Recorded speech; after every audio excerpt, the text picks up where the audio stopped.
Welcome to the RF VFX Blender Toolkit tutorial.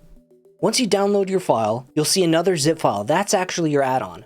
In Blender, go to Edit Preferences, find your Add-ons tab, find this drop-down, Install from Disk, find that zip file, click Install. Once it's installed, it will look like this. Make sure it's enabled, and you can close out. On your keyboard, hit N, and it'll pop up this tab here. It should say RF VFX. Now you'll get this tab that opens up. I'm going to walk you through it. It works from top down like a workflow. At the top you have your full guide. You can actually open this in Blender by going up here to scripts. You can click that, go to scripts. You have a drop down here and it will open your authoring guide. From here you can click workflows. This is a quick, easy guide that you can reference while you're working with the tools. In this section, you can either choose to open an existing VFX file or you can create your own VFX. When creating a new VFX, we have to set up a scene. Click this button and it creates a scene collection here. Now we're ready to start building. I'm just going to import a file I have here. Make it a little bigger. Also, if you scale anything, make sure to do Control A and then click All Transforms to update the positions. I have my object here. I'm going to texture it with a default RF texture I already have loaded.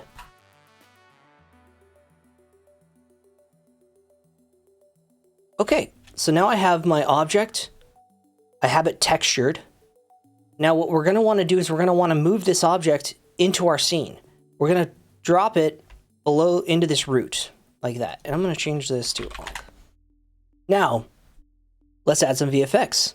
I'm going to morph this object and show you how RF uses shape keys and morph animations versus bone animations. So in RF, we're pretty familiar with bone animations for character and weapon animation. However, VFX uses morph animation, which is basically vertex placement per frame. I'll show you how we can do that. You can actually use multiple ways of animation. You can use keyframes, you can use shape keys, because we have a button here at the end that actually bakes all our animations into the proper keys that RF needs. First off, I'll show you how we do this. So I have my object.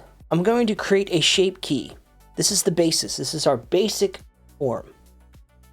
Next, I'm going to create my first key here, and it has a full value. I'm going to switch to edit mode here to see through, so I can select all vertices. And I'm just going to edit this a little.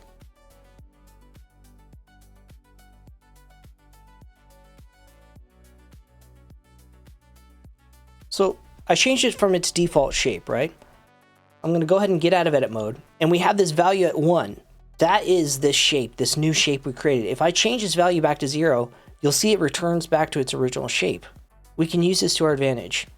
So we go to our timeline here. I'm on frame 1. I'll go ahead and set our value to 0, and I'm going to animate this first frame. I'll move us about 10 frames out, and I'll move this value up to 1. I'll add another animation frame, and then I'll move out another 10 frames. I'll do the same, but I'm going to change the value to 0 here.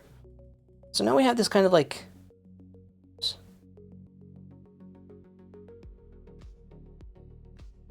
And then that's at frame 20, so I'll do starts and ends. Now we have this very basic repeating animation. I only have 3 keyframes, right? I have the first one on 1, not 0, but 1, and then 10 and 20.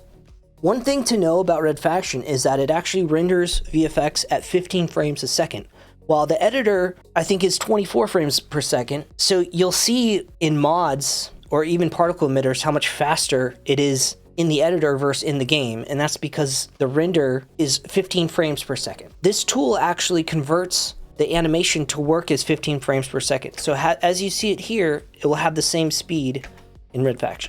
Let's move to our object flags here. These are all for specific case uses. Your billboard is basically your facing mesh, where your mesh is always facing the camera, which can be used for sparks or flares. You can also do rod billboard, which is it faces the camera, but it locks one axis for beams or streaks. We have morph here. I wouldn't use this for now. This is all automated already. Eventually I'll remove that. Full bright, you can make your faces full bright. See-through, this is in case you have an alpha transparency. Persist, I would ignore this for now as well. We have disable frame interpolation, and that is our object flags for now. Let's go ahead and add a new emitter. This is our particle emitter. So this add-on actually doesn't only have the VFX, it also has the particle emitter add-on. You can't actually see particles in Blender, but you can set them up and test them in game. If you look closely, the dummy has a single arrow, so you'll know which way it's projecting. I'll put mine here. Let's look at the particle properties here. So, by the way, if you highlight over everything, it should give you information on all the tools. We're going to use facing, and that's always facing the camera. Drops, this is for like sparks, water, debris. Facing is your typical particle emitter. So I'm going to use a default texture here, which I already have. We'll do, yeah, this little explosion flare. It works like red faction. We want to make sure it's glowing for this one. Spawn delay, that's pretty fast. Split the velocity in half, change the size half to half. Here you can see the particle system frame rate. So this is set to red factions 15. We actually have extra tools here. So you have size at birth, so you can actually change it if it starts small or starts big and shrinks, and vice versa. We also have fade at birth and fade at death. So that could be fun to mess around with there. But ultimately, we have our scene pretty much set up for testing. I have this simple animation, and I have a particle emitter. So I'm going to close out the particle emitter here, and let's go to pre-export here. Now what this does for us is this makes everything red faction ready. So we have bake animation to shape keys.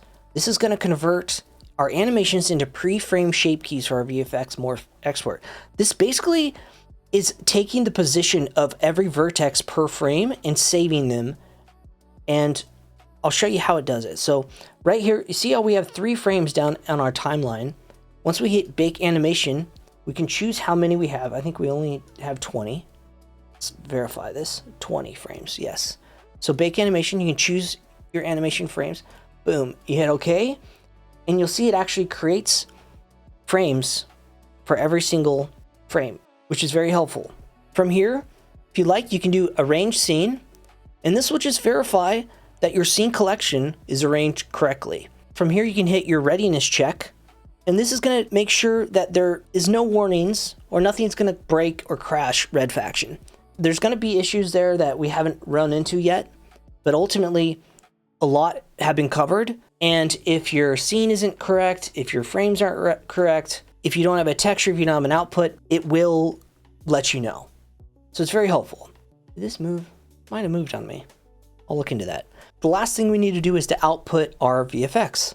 So choose a folder. I have a VFX export folder.